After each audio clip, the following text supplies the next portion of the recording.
안녕하세요.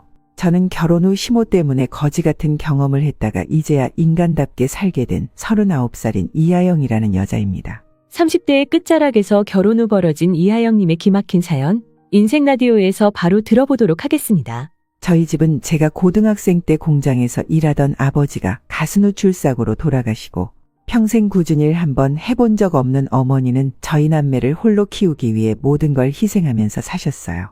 물론 다른 사람이 보기에는 부모된 도리로 마땅히 해야 할 일이라고 생각할 수도 있지만 그 당시 저는 어머니가 아는 분의 소개로 식당 일을 하시면서 아침에 출근해서 밤 11시가 다 되는 시간에 집에 돌아오시는 걸 보면서 함께 힘들었거든요.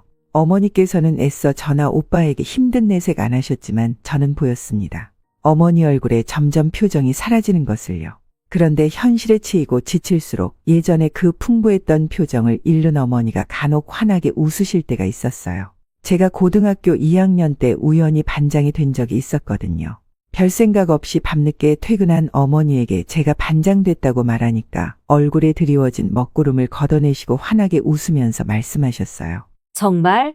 엄마가 우리 하영이 덕분에 힘이 난다. 우리 딸이 최고야. 그 말과 어머니의 표정을 보고 저는 그날부터 뭔가 홀린 사람처럼 어머니가 기뻐할 만한 성과를 내려고 열심히 노력했어요. 성적도 원래는 학교에서 중간 정도였는데 안 하던 밤샘 공부하면서 공부를 해서 중상위까지 올리고 종종 학교에서 공모전 같은 게 있으면 나가보곤 했답니다. 제가 상을 받아서 집에 가면 어머니께서는 점점 일턴 미소를 찾으실 수 있었거든요. 목적은 어머니를 기쁘게 해주기 위함이었지만 제게는 원래는 강하지 않던 성취욕도 생기고 또 대학도 서울에서 꽤 이름난 곳으로 가게 됐고 취업도 원하던 기업에 들어갈 수 있었네요. 그럴 때마다 어머니께서는 내가 우리 하영이 보고 산다라는 말씀을 해주셨고요. 나중에 제가 막 성인이 됐을 때 제일 처음으로 어머니께 술을 배울 때 둘이서 맥주 한 캔씩 하면서 이런 얘기 저런 얘기 했었거든요. 그때 어머니가 살짝 알딸딸하게 취하셔서 제게 그러셨어요. 엄마가 제일 힘들 때 정말 주저앉고 싶을 때 우리 딸 보면서 버텼어. 우리 딸도 뭐든 열심히 하면서 사는데 엄마도 힘내야지 하면서. 고마워 하영아. 엄마한테 하루하루 버틸 수 있는 힘을 줘서. 서로 말은 안 했었지만 저희 모녀는 서로에게서 살아갈 원동력과 힘을 얻었습니다. 또 그렇게 살아온 시간 동안 성취감을 얻는다는 게 얼마나 기분 좋은 일인지 알게 됐기에 굳이 어머니께 기쁨을 드린다는 목적이 아니어도 저는 매 순간 도전하고 성취욕을 채우면서 살았습니다. 저는 식품회사 마케팅 부서에서 일을 했는데 그 불같은 성취욕 덕분에 신입 때부터 일 잘하기로 유명했고 승진도 빠르게 했어요. 또 그런 성격은 연애할 때도 톡톡하게 작용을 했습니다.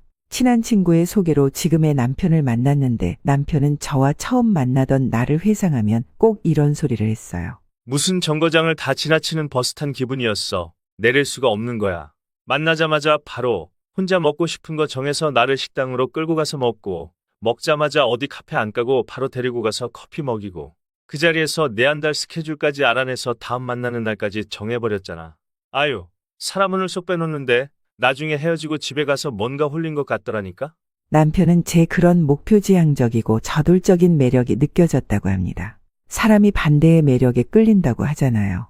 남편은 좀 여유 있고 무슨 일이든 느긋한 성격이었거든요. 어떻게 저렇게 이래도 흥저래도 흥한 성격으로 대기업에 들어갔을까 싶게 말이죠. 자동차 연구원으로 일하는 남편은 제게 본인도 꽤 워커홀릭인데 저는 한술 더 떠 브레이크 없는 일개미라고 인정을 했어요. 남편과 제가 연인이 된 건 서로 다른 매력에 끌린 것뿐만 아니라 공통점 때문도 있었네요. 아버지가 일찍 돌아가신 저처럼 남편도 어머니를 일찍 여의었거든요. 남편이 갓 성인이 된 후이기는 했지만 남편도 저만큼 부모님의 빈자리와 또 혼자가 된 부모님의 쓸쓸한 뒷모습을 본 아픔을 가지고 있었어요. 남편의 집안 사정은 연애를 한 지 1년이 조금 지났을 때 알게 됐거든요.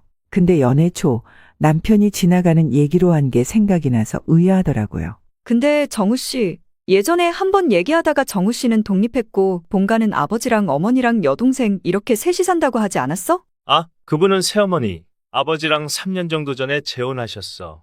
내가 그래서 독립한 것도 있어. 다 커서 새어머니 된 분이랑 같은 집에 살기 좀 불편하더라고. 좋은 분이긴 한데 오히려 너무 부침성 좋고 좋은 분이라서 더 불편했어. 뭔가 내가 그 과도한 친절함에 반응을 하고 또 기대에 미치는 행동을 해야 하니까. 나한테는 어머니 역할까지 해줄 필요 없이 그냥 우리 아버지랑 잘 살면 되는데 말이야. 이해가 가더라고요. 아무래도 성인 되고 사회인까지 돼서 만난 새엄마라는 사람에게 쉽게 엄마 아빠 하면서 가까워지기 힘들죠. 남편은 어머니라고 부르긴 하는데 그렇게 친하지는 않다고 하더라고요. 남편에게 가족 얘기를 들은 김에 저도 망나니 같은 오빠 흉 좀 보면서 저희는 깊은 속 이야기를 터놓았고 더욱 가까워진 것 같았어요. 저는 회사에 입사를 하고 만약 결혼을 한다면 팀장을 달고 나서 1년 뒤에 하고 싶었거든요. 그래서 대리를 달고 1년 후인 제가 36살일 때 남편과 결혼 준비를 시작했어요. 근데 제게 전혀 예상치 못한 일이 생기고야 말았어요. 막 서로 양가의 인사를 드렸을 때쯤 제가 임신을 하게 된 거죠. 물론 아이 계획이 있었고 아무런 걱정 없이 임신이 된 게 다행이긴 했지만 이렇게 빨리는 아니었어요. 하지만 임신 사실을 알자마자 결혼 후에 바로 회사로 복직을 하려고 했던 계획이 무너질 수도 있다는 사실에 두려움이 엄습해 왔습니다. 그때 원래 계획했던 결혼식이 반년 정도 남았을 시점이었는데 이렇게 되면 결혼하고 얼마 안 돼서 바로 출산휴가를 쓰고 그 후에 육아휴직으로 회사에 생각지 못한 공백기가 엄청 길어질 것 같았거든요. 그런데 그렇게 저희가 결혼과 동시에 육아 문제까지 머리를 맞대고 고민 중이던 때 구세주와 같은 사람이 나타났어요. 바로 시어머니였죠. 남편의 새어머니요. 상견례 당일 양가 마주 앉아서 앞으로 저희의 결혼 생활에 대해 대화를 하고 있었는데 단연 거기서 주제는 제 임신이었습니다. 그러다가 남편이 먼저 임신 때문에 고민이 많다고 둘 다 맞벌이할 건데 돌아가면서 육아휴직을 내야겠다고 했어요. 그랬더니 시어머니께서 갑자기 눈을 반짝이시더니 이런 말씀을 하시는 겁니다. 너희 아직 집 계약 안 했지? 아예 합가하는 거 어떻겠니? 애는 내가 봐줄게. 네? 아, 어머님, 그건 저희가 너무 죄송해서요. 아니야, 죄송할 게 뭐 있어. 다 다음 달에 다 해도 독립한다고 하는데 그럼 남은 방이 2개야. 너희 방 하나랑 나중에 아기 방 하나 만들 수 있는데 불편할 거 하나 없어. 오히려 너네가 들어온다고 하면 나야 좋지. 다 해 나가고 나면 나도 적적할 텐데. 시댁은 방이 4개짜리인 넓은 아파트였는데 하나는 시부모님께서 쓰는 안방, 시누이가 쓰는 방 하나, 창고방, 옷방 이렇게 썼었거든요. 근데 시누이가 이제 독립하니까 창고방까지 싹 정리를 해서 저희를 주신다는 거죠. 합가해서 사는 게 처음에는 불편하긴 해도 그만큼 편한 것도 있을 거야. 애 낳으면 내가 뭐 별다른 용돈도 안 받고 다 봐주고 이 양반도 어차피 식당일 바빠서 오픈 시간에 나가서 마감 시간에 들어오니까 집에 있는 시간도 별로 없고. 하영아, 너가 불편할 거 하나 없을 거야. 정우야, 원래 살던 집이고. 내가 집에 오래 있어도 불편할 게 뭐가 있다고. 아유, 그래도 며느리는 불편할 게 있어요. 하영아, 좀 고민해봐. 아이가 유치원 갈 때까지만 우리 도움받고 나중에 분가해도 되지 않겠니? 시집살이 힘들다고 하는 것도 다 옛말이야. 하영이가 육아휴직 받고 그 후로는 다 나한테 맡겨. 사부인 생각은 어떠세요? 같이 살면서 시어머니가 애기 봐주시면 당연히 애들이야 편하겠죠. 근데 사부인이 정말 괜찮으시겠어요? 요새 황혼 육아 시작하는 부모들 다들 고생하잖아요. 잔병도 없고. 아유, 제 몸 조금 힘들어도 우리 정우랑 며느라이가 그저 밖에서 보는 일, 자식 걱정 하나 없이 할 수만 있다면 뭔들 못하겠어요. 물론 시부모님 댁에 들어가 산다는 게 쉽게 내릴 결정은 아니었습니다. 결혼 초부터 며느리로서 시부모님을 모시고 산다는 게 가볍게 생각할 건 아니었죠. 하지만 눈을 빛내면서 도와주겠다는 시어머니의 얼굴에 홀랑 제 마음이 반쯤 넘어갔어요. 처음에 임신을 했을 때는 솔직히 친정과 시댁의 도움을 받는다는 걸 생각은 했거든요. 물론 아이를 낳고 도움이나 시터를 쓸 수 있지만 남이 봐주는 것과 가족이 봐주는 것, 그리고 아무래도 온종일 봐줄 수 있다는 게 다르잖아요. 하지만 시기가 참 애매했던 게 저희 어머니는 제가 결혼하고 나면 얼마 안 가서 서울 생활에 접고 고향인 충청도로 가서 노후를 보낼 계획이셨거든요. 근데 시어머니께서 아주 기꺼이 합가 후에 아이를 봐주신다고 하니까 어머니도 마음이 조금 놓이셨나 봐요. 제게 긍정적으로 생각해보라고 하시더라고요. 저와 남편은 시어머니의 제안을 많은 고민 끝에 저희가 합가하는 쪽으로 결론을 내렸고 합가하겠다고 연락을 드리니까 시어머니는 어린아이처럼 좋아하셨어요. 식구가 늘었다고 외로울 새 없겠다고 하면서 말이죠. 또 결혼 전부터 저를 여기저기 불러내서 함께 시간을 보내기 시작하셨고요. 아이 방에 쓸 가구나 물건을 미리 사서 먼저 방을 꾸미시겠다고 제게 같이 고르자고 함께 쇼핑을 가기도 했고요. 가구를 몇 가지 고르고 쉴 겸 카페에 들어가서 시어머니는 이런 얘기를 하셨어요. 내가 정우랑 다의 새어머니인 건 들었지? 아무래도 애들 나이가 다 차고 만나서 진짜 부모 자식 사이처럼 지내기가 애매해. 그래서 내가 좀 다가가도 그 서먹서먹한 게 나아지지가 않더라. 근데 이렇게 며느리 생기니까 정말 좋네. 진짜 딸 생긴 것 같기도 하고 다혜는 애가 좀 무뚝뚝하거든. 그래요? 어머님 메신저 프로필 사진 보면 아가씨랑 둘이서 같이 찍은 사진이 많아서 사이가 되게 돈독해 보였거든요. 내가 찍자고 졸라서 겨우 찍은 거야. 나는 여기저기 내 딸 소개시켜주고 자랑도 하고 싶은데 이제 우리 며느리랑 다니면서 자랑하면 되겠네. 시어머니는 첫 번째 결혼 후에 얼마 지나지 않아 자식이 없는 상태로 바로 이혼을 하고 이미 50이 넘은 나이에 시아버지와 재혼을 해서 본인 인생의 자식은 아예 포기를 하셨대요. 그 대신 재혼으로 만난 남편과 시누이 그리고 며느리인 저를 자식처럼 생각하면서 살 거라고 하시더군요. 저와 만나신 후로는 원래 시누이와 찍은 사진이었던 메신저 프로필 사진도 저와 다정하게 찍은 사진으로 바꾸셨어요. 거기에 새로 생긴 우리 딸이라는 다정한 문구도 적으셨고요. 저도 함께 살게 된 이상 이런 시어머니의 마음에 보답하면서 살아야겠다는 생각이 들더군요. 그런 제 결심은 모두 순진한 제 착각이었어요. 이 모든 건 한 사람만을 위해 감언이설로 짜놓은 각본 짜여진 무대였어요. 그리고 저는 그 무대 위에서 아무것도 모르고 춤추면서 고통받는 무용수였고요. 결혼식 후에 시댁으로 들어갔을 때 저는 거의 만삭의 몸이었어요. 어머니는 고향으로 내려가는 계획을 제 출산으로 미루셨고요. 어머니는 임신한 딸 잘 부탁한다고 같이 살게 된 시댁에 사골과 고기, 과일 같은 걸 잔뜩 보내셨죠. 근데 딸을 잘 부탁한다는 그 선물을 처음 보고 시어머니가 제일 먼저 하신 말씀이 뭔 줄 아세요? 이걸 언제 다 먹으라고 이렇게 보내셨다니? 우리가 뭐 7, 8명 사는 집도 아니고 아유 과일은 그냥 먹기도 전에 다 썩게 생겼네. 이거 얼른 이웃들이나 나눠줘야겠다. 좀 당황스러웠어요. 처치 못하는 음식이 주방에 쌓이는 게 물론 성가신 일이긴 하지만 솔직히 어머니께서 보낸 양도 처치 못할 정도로 많지 않았어요. 근데 잘 먹겠다 감사하다고 전해라는 말 대신 한숨부터 푹 쉬는 게 내가 결혼 전에 만난 그 시어머니가 맞나 싶을 정도로 사람이 확 다르게 보이더군요. 근데 더 웃긴 게 그 후에 메신저 프로필 사진을 뭐로 바꾼 줄 아세요? 어머니께서 보내신 음식 사진을 딱 찍어놓고 내 딸처럼 소중히 하겠습니다. 감사합니다. 라는 문구를 박아놨어요. 참 어이가 없더라고요. 게다가 결혼식 날 우리 며느리예요. 너무 예쁘죠? 하면서 저를 여기저기 소개시켰고 이사 들어간 날 제게 잘 살아보자고 하시면서 손을 꼭 잡아주시더라고요. 근데 제가 만삭이 되고 아이가 태어날 시기가 가까워질수록 점점 뭔가 변한다는 게 피부에다 느껴질 정도였어요. 제가 막달을 앞두고 다리가 붓고 몸이 무거워서 오래 걷지도 못할 때 괜히 제가 쉬고 있을 때 방에서 불러서 몸을 움직이는 일을 시키셨어요. 가령 주방 서랍장 정리를 좀 해달라고 하시거나 운동 겸 슬슬 걸어다니면서 마대로 바닥 좀 훔치라고요. 처음에는 저도 몸에 무리가 가지 않는 선에서 일을 했어요. 아예 움직이지 못하는 정도는 아니었으니까요. 근데 제가 그렇게 일을 할 때 시어머니는 TV를 보거나 차를 마시면서 쉬거나 아니면 외출을 하시곤 했다는 겁니다. 제게 할 일을 맡기시고요. 그래, 이 정도는 같이 사는 가족으로서 할 수 있지 하고 넘어갈 수준이었어요. 근데 외출을 하시면 꼭 해가 저물어 갈 때쯤 꼭 제게 차 끌고 데리러 오라고 시킨다는 거였어요. 아니, 만삭인 사람이 운전대를 잡는다는 게 여러모로 위험하잖아요. 근데 꼭 데리러 오라고 마치 경고를 날리듯 말을 하셔서 한 번은 나가봤어요. 제가 차를 끌고 가니 어머니뿐만 아니라 그날 모임에서 만난 다른 아주머님들도 길가에 함께 계시더군요. 근데 제가 차를 주차하고 차에서 내리니까 시어머니께서 저를 발견하고 뭐라 하셨는 줄 아세요? 어머, 제가 데리러 오지 말라니까 또 나왔네. 그 몸으로 어떻게 운전을 한다고. 이게 도대체 뭔 소리인가요?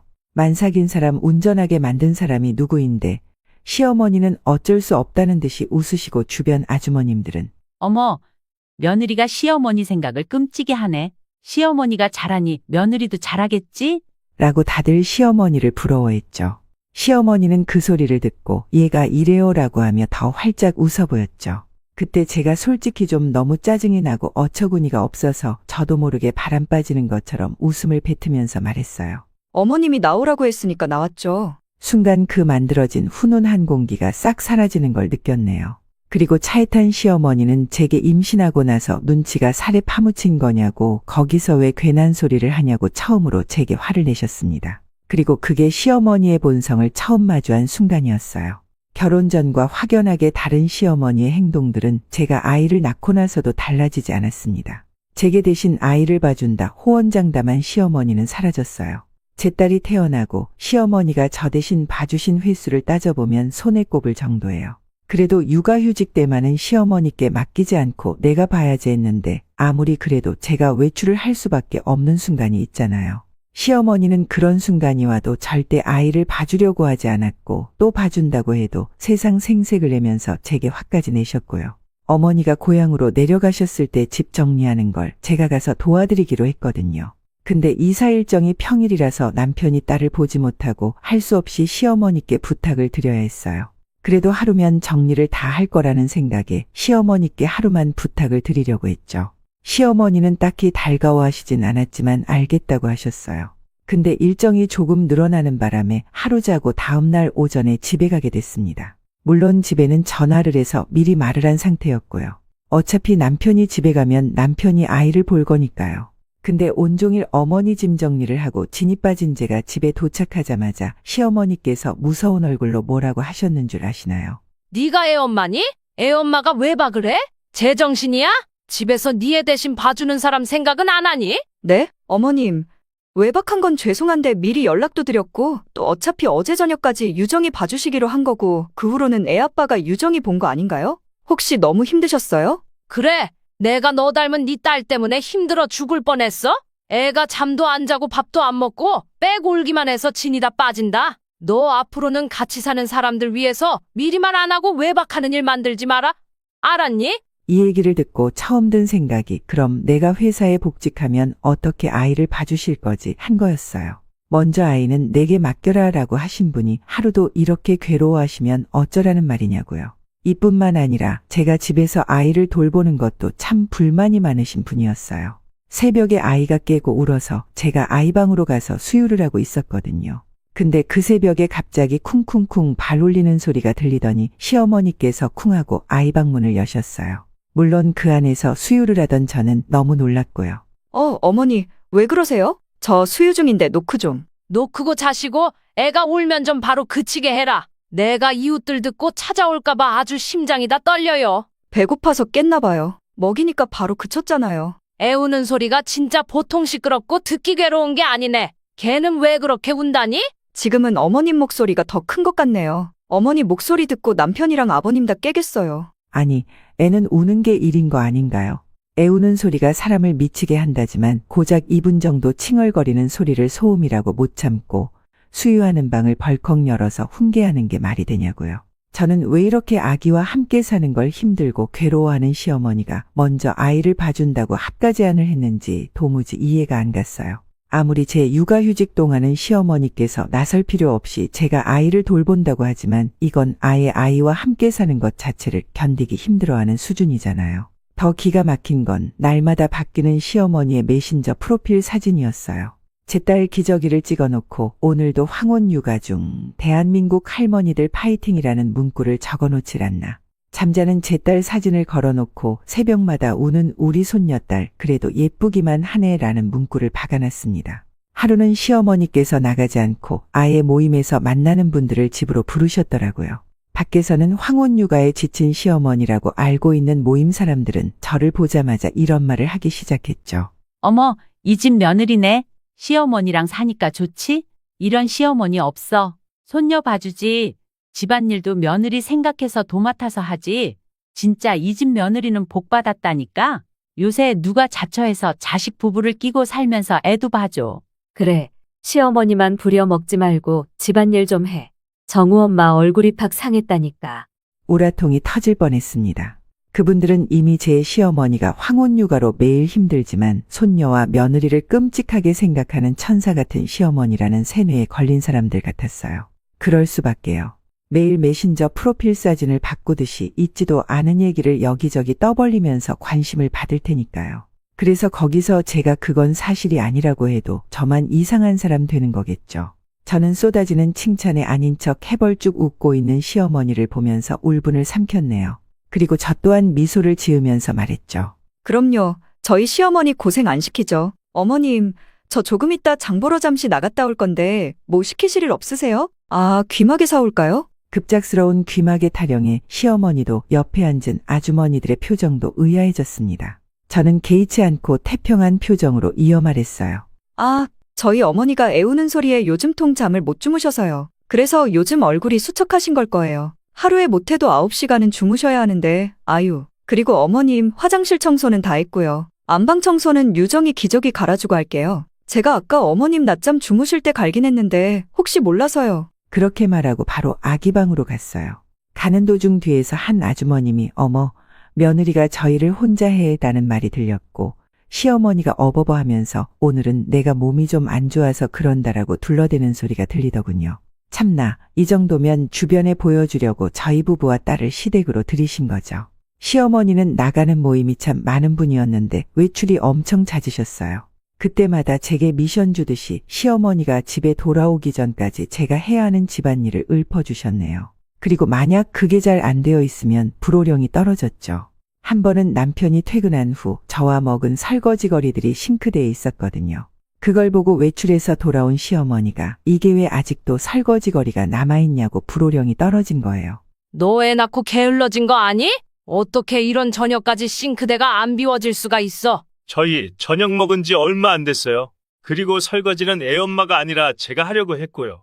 너가 그렇게 해줘 버릇하니까 제가 더 게을러지는 게야. 제발아, 결혼하고 나서 살이 얼마나 쪘는지? 많이 찌지도 않았어요. 그리고 그 살이 왜 쪘는데요? 애 낳고 얼마 지나지도 않은 사람한테 너무하신 거 아니에요? 어머니 이러실 거면 왜 먼저 저희한테 같이 살자고 하셨어요? 내가 이럴 줄 알았니? 며느리랑 같이 살면 나도 좀 오순도순 서로 도우면서 잘 살 줄 알았지. 그거 협조 안 하는 게 누구인데? 아무리 생각해도 그게 저는 아닌 것 같네요. 어머님, 저 유정이 낳고 지금까지 제대로 된 외출도 못했고 어머니께 종일 유정이 봐달라고 부탁한 적도 없어요. 그런데 어머니는 일주일에 적어도 3번은 외출하시고 집안일까지 저한테다 떠맡기시잖아요. 저희 시아버지께서는 대형 소고기 음식집을 운영하시는데 규모가 꽤 크고 손님이 엄청 많아서 늘 바쁘셨어요. 그래서 집에서 무슨 일이 있던 그냥 그랬어 하고 넘어가시는 분이셨죠. 그래서 집에 있으시면 쉬느라 정신이 없으셨고요. 근데 그때쯤 집안에서 일어나는 일에 무심했던 시아버지께서 시어머니의 만행을 알게 되는 사건이 터졌습니다. 하루는 제가 어머니의 호출로 급하게 충청도로 가야 했었어요. 어머니께서 아침부터 전화를 하셔서 결혼 전부터 계속 엄마에게 돈을 뜯어가던 오빠가 지금 또 돈 좀 달라고 여기까지 와 있다고 연락이 왔거든요. 환장할 노릇이었어요. 오빠에게는 어머니가 이사한 주소도 알려주지 않았는데 그걸 어떻게 알아낸 건지 당장 가면 오빠랑 한바탕 할 게 뻔해서 딸을 데려갈 수 없었어요. 근데 가는 날이 장날이라고 남편도 그날 연차를 낼 수 없는 상황이었고 시누이도 시간이 안 돼서 정말 부탁하고 싶지 않았지만 시어머니께 딱 반나절만 딸을 봐달라고 부탁을 했어요. 또 시어머니는 온갖 생색을 다 내시면서 절대 외박하지 말라고 제게 경고를 하셨어요. 복잡한 속을 어떻게든 가다듬고 친정어머니 댁으로 향했습니다. 가보니 가관이더라고요. 오빠는 어머니 집 대문 앞에 차 대고 지켜서 있고 어머니는 집 밖으로 못 나오고 계시고 제가 가서 뭐 하는 짓이냐고 진짜 양아치 아니냐고 하니까 오빠는 이렇게 집 지어놓고 사는 거 보면 분명 돈이 있는데 어떻게 자식이 이렇게까지 하는데 돈 한 푼 안 도와주냐고 적반하장으로 나오는 겁니다. 그때 제가 이래저래 스트레스가 쌓인 상황이라서 평소보다 몇 배로 폭발할 수밖에 없었네요. 진짜 정신이 나간 사람처럼 고래고래 소리를 질렀습니다. 네가 어떻게 어머니 자식이냐고 돈을 맡겨놨냐. 지금까지 어머니가 너랑 네 덜 떨어진 아내 도와준 것만으로도 만족하고 고맙게 여기고 살라고 했죠. 더 이상 어머니 찾아오면 내가 어떻게 해서든 스토킹죄로 너 잡아넣는다고. 요즘 만나기 싫은 가족이 계속해서 찾아오는 것도 다 처벌된다고 진짜 찢어지는 것처럼 소리를 질렀어요. 제가 눈까지 뒤집어 가면서 말하니 오빠도 무서워서 그대로 차를 끌고 가더라고요. 어머니는 제 고함 소리에 놀래서 그제야 나오시고 저는 놀란 어머니를 진정시켰어요. 어머니는 불안당처럼 돈을 달라고 하는 오빠 모습에 큰 상처를 받고 끝내 제 앞에서 눈물도 보이셨어요. 잘못 키웠다고 하면서요. 근데 그런 어머니를 위로하기도 전에 득달같이 시어머니께 전화가 왔어요. 너 아직도 안 오니? 대체 언제 오니? 나 저녁에 약속 있으니까 5시 전에 들어와라. 무섭게 끊기는 전화에 저는 어머니를 더 봐드리지 못하고 쫓기듯 집으로 돌아왔습니다. 집에 돌아오니 이미 나갈 준비다 마치신 시어머니가 핸드백을 탁 매더니 그러시더군요. 너는 어떻게 된 애가 우리 집안 식구가 됐으면서 여즉 친정이 우선이니? 그리고 왜 너는 뭐든 네 남편한테 떠맡기려고 해? 애아빠가 퇴근하고 집에 와서 아이 보는 게 떠맡겨져서 하는 거예요? 그냥 당연한 거 아닌가요? 그리고 어머님, 그냥 끝까지 봐주기 싫으시면 처음부터 거절해주세요. 저도 차라리 다른 사람 찾게요. 어머머, 지혜 봐준 사람한테 말하는 거 봐라. 너 그렇게 굴다간 그렇게 다시 가고 싶은 회사 복직해도 왕따로 지내겠다. 걱정 마세요. 저희 회사에는 어머님 같은 분 안 계시니까요. 시어머니는 무섭게 문을 꽝 닫더니 집을 나가셨고 저는 딸과 둘이 남은 집에서 멍하니 앉아 있었습니다. 집안은 당연히 정리가 하나 되지 않고 방치되어 있었고요. 그 꼴을 보고 있자니 제가 왜 이런 선택을 했나 후회가 밀려들어 오더라고요. 아, 속았다. 저 사람은 나를 그저 본인이 추구하는 이미지를 완성시키기 위한 도구로만 생각할 뿐이더라고요. 그렇게 생각하니 괜히 서럽고 억울해서 눈물이 났습니다. 근데 그때 도어락을 열고 누가 들어오는 소리가 들렸어요. 남편이 일찍 들어왔나 해서 현관 쪽을 쳐다보는데 어라, 시아버지였습니다. 아버님, 이 시간에 어쩐 일이세요? 일찍 들어오셨네요. 아, 내가 저녁에 급하게 약속이 생겨서 집에서 옷만 갈아입고 가려고. 근데 너 왜 우냐? 미처 닦지 못한 제 눈물 범벅인 얼굴을 보고 시아버지께서 의아해하시며 물으셨어요. 거기서 저는 그냥 아무것도 아니라고 하고 넘어가지 못하고 모든 일을 이실직고 해버렸어요. 모르겠어요. 그 순간 시아버지의 얼굴을 보고 목소리를 들으니 참아왔던 서름이 터져서 더 눈물이 나더라고요. 저희 그냥 분가해서 살았으면 해요. 아버님, 그냥 아무런 도움 안 받을 때가 오히려 더 낫겠어요. 어차피 여기 있어봤자 시어머니께 가족 취급은커녕 남보다 못한 취급 받는데요. 하영아, 내가 네 시어미한테 따끔하게 말할 테니까 다시 생각해봐라. 너희 지금 이렇게 나가면 이대로 가족관계 다 틀어질 수 있는 거야. 너한테 다시 한 번만 더 그러면 가만 안 둔다고. 내가 미안하구나. 내가 밖에만 있어서 너가 이렇게 힘든 줄도 모르고. 내가 만회할 수 있게 해주렴, 어? 그리고 시아버지는 급하게 잡힌 약속도 취소하시고 저와 함께 시어머니를 기다렸어요. 그날 저녁 집에는 번개가 쳤습니다. 시아버지는 시어머니께 강력하게 경고를 했어요. 본인이 내뱉은 약속은 지키라고요. 먼저 같이 살자고 한 사람이 왜 며느리를 못 잡아먹어서 난리냐고 그렇게 남들한테 자랑하고 다닌 손녀 좀 돌보라고. 그저 여기저기 애본다고 생색내고 다니지 말라고 시어머니를 정말 쥐잡듯이 잡으셨네요. 처음에는 억울하다고 하던 시어머니도 시아버지가 강하게 나오니 알겠다고 그만하라고 하셨습니다. 그리고 한동안은 평화가 찾아오는 듯했어요. 시어머니도 딸이 울면 뭐라고 하지도 않고 제가 부탁을 드리면 봐주기도 하셨고요. 시부모님 방이나 딸린 화장실 주방은 시어머니께서 먼저 정리를 하셨고요. 근데 사람이 그렇게 한순간에 바뀔 리가 있나요? 결혼하고 처음으로 맞는 명절을 앞두고 사건이 터졌죠. 오빠가 한 차례 어머니께 찾아가 난리를 피우고 4주 뒤에 모르는 번호로 전화가 왔어요. 제게 전화를 건 사람은 어머니 이웃집에 사는 아주머님이었어요. 아주머님은 그날 오전에 어머니가 집 앞 텃밭에서 일을 하다 쓰러져서 지금 병원에 있다고 보호자가 필요하니까 제게 얼른 내려오라는 말을 전하셨어요. 순간 숨이 턱 막혔습니다. 아니, 건강하시던 어머니가 왜 갑자기 쓰러지신 건지, 설마 오빠가 집에 왔다 가서 스트레스가 쌓였나 하는 걱정에 정신없이 충청도로 내려갔어요. 병원에 도착했을 때 어머니는 중환자실에 계시고 의사는 어머니가 급성 뇌출혈로 당장 수술을 해야 한다고 했습니다. 그리고 약 5시간에 걸친 1차 수술이 끝난 후 의사는 3일 후에 2차 수술을 할 예정이라고 제게 고비를 잘 넘겨야 한다고 했죠. 평소 어머니와 친하게 지낸다던 이웃 아주머님은 수술 당일날도 그리고 다음 날도 병원으로 오셔서는 아주머님이 있을 테니까 가서 짐도 가져오고 눈도 좀 붙이고 저녁에 오라고 하시며 집으로 보내셨어요. 그래서 저는 짐만 챙겨서 오겠다고 하고 서울로 왔습니다. 산송장이 걷는다는 건 저를 보고 하는 말일 거예요. 진짜 온몸에 힘이 하나도 없었어요. 집에 도착해서 남편과 시부모님께 어머님 상태를 설명했어요. 2차 수술 후에도 3차 수술 그리고 재활도 해야 해서 3차 수술까지만 제가 어머니 곁에 있고 싶다고 했죠. 그래, 장모님 곁에 있어야지. 내가 휴가를 내서라도 유정이 볼 테니까 걱정 마. 아니, 나도 같이 갈까? 아니야, 당신은 그냥 여기 있어. 아버님, 어머님, 죄송해요. 제가 이렇게 오래 집을 비우게 돼서. 아니다. 그런 소리 마라. 사부인께서 편찮으신데 당연히 가야지. 걱정 마라, 하영아. 사부인께서 꼭 쾌차하실 테니까. 너 근데 눈 좀 붙이고 가야 하지 않니? 잠도 통 못 잤지? 남편도 시아버지도 제게 걱정 말라고 갔다 오라고 하는데 시어머니는 그저 한 걸음 뒤에서 팔짱을 딱 끼고 계셨네요. 신경 쓰고 싶지 않아서 저는 방으로 들어가 병원에서 간병하면서 쓸 짐을 싸고 있었어요. 그때 뒤에서 목소리가 들리더군요. 사부인은 왜 고향 가셔서 그렇게 문제가 많니? 저번에는 뭐 네 오빠가 찾아와서 깽판 쳤다며? 바로 시어머님이었네요. 방문 앞에 삐딱하게 기대셔서 저를 보고 못마땅하게 말을 하셨어요. 고향 가서 이런 일들이 벌어진 게 아니라 그냥 나쁜 일이 겹친 거죠. 근데 그게 우연이냐 이거야? 너 사실 애 보기 싫고 미운 시어미랑 마주보고 살기 싫어서 사부인 핑계대고 그냥 쉬러 가는 거 아니니? 명절도 다가오겠다. 명절에 일하기 싫어서 거짓말하는 거 아니냐고. 네 엄마 정말 쓰러져서 입원한 건 맞아?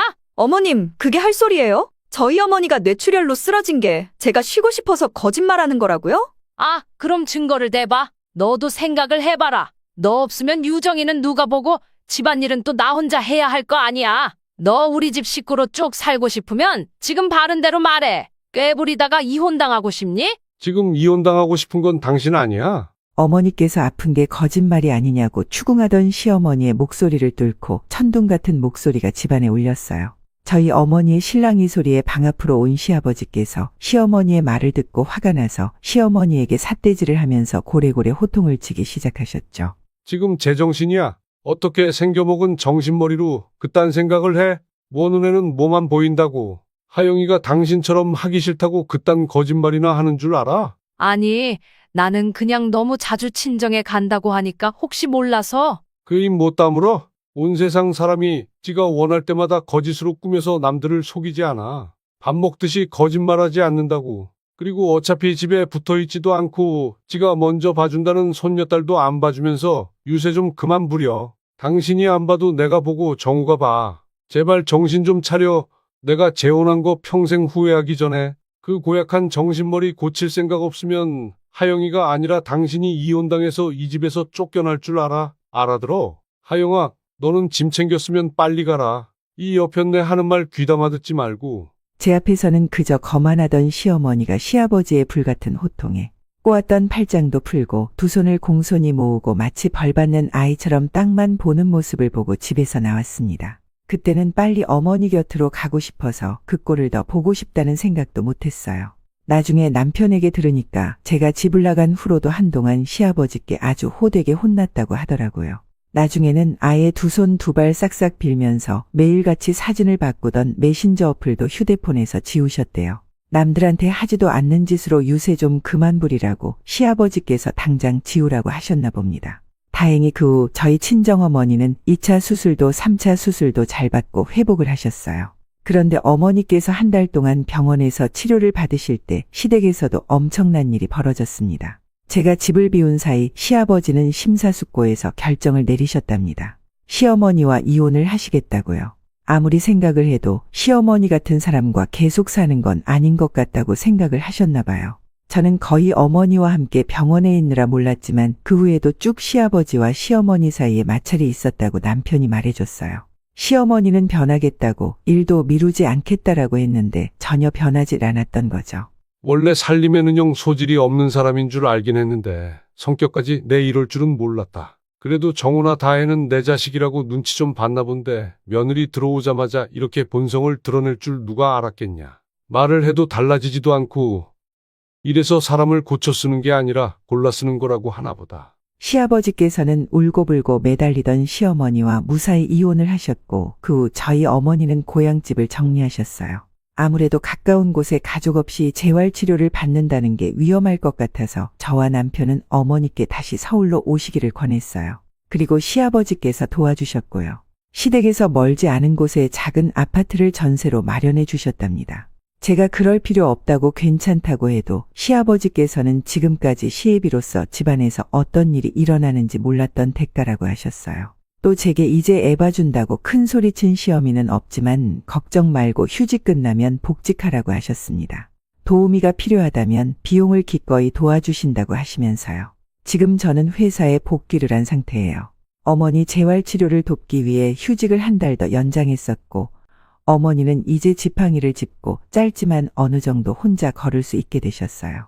이제는 집이 가까워서 퇴근하면 바로 어머니 댁으로 먼저 가서 어머니 상태를 확인하고 있고 남편도 시간을 내서 어머니를 재활병원에 데려다 드리고 있어요. 시아버지께서도 종종 저희 어머니께서 필요하신 게 없나 물어보곤 하십니다. 물론 이제는 남이 된 예전 시어머니께서 제게 연락을 하신 적이 있었고요. 혹시 제가 시아버지의 마음을 돌릴 수 있지 않을까 해서 시아버지께 제가 괜찮으니까 시어머니랑 다시 사시라고 말 좀 잘해달라고 부탁을 하더군요. 웃음만 났지만 일단 시아버지께 여쭤는 봤습니다. 근데 저희 시아버지 왈 며느리가 괜찮아도 내가 안 괜찮으니 절대 마주칠 일도 없다라고 하셨네요. 저는 그 말 그대로 예전 시어머니께 전했습니다. 그 후로는 포기를 한 건지 어디서 뭘 하는지 아무런 소식을 듣지 못했어요. 참 다행인 일이죠. 지금은 저와 남편 시아버지와 함께 살고 가까운 곳에 어머니가 계신 게 참 좋습니다. 시아버지께서는 이제 식당에 나가 있는 시간도 줄이시고 손녀와 함께 보내는 시간을 늘리셨어요. 시어머니가 사라지니 시누이도 그전보다는 많이 집에 들리게 됐고요.